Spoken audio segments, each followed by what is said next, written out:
என்ன தைரியம் இருந்தா என் ஊரை நாசம் பண்ணிருப்பேன். என் முன்னோர்கள் கனவை சிதைச்சிட்டல, உன்னை நான் விட மாட்டேன்டா.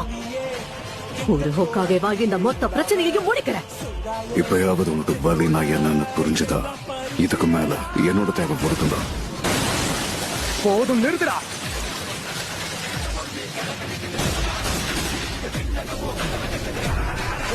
என்ன நடக்குதாங்க? எனக்கு எதுவுமே தெரிய மாட்டேங்குது. அது அற்புதம். அந்த பெயின் அவன் ஒரே அடியில வீழ்த்திட்டான். என்ன தோணுது தாத்தா? உங்களுக்கு இவன் அந்த 2 பேரை ஞாபகப்படுத்துறானா? ஆமா, பாக்க அப்படியே இருக்கான். நருட்டோ அவனோட மூதாதையர்களையே மிஞ்சிட்டான்.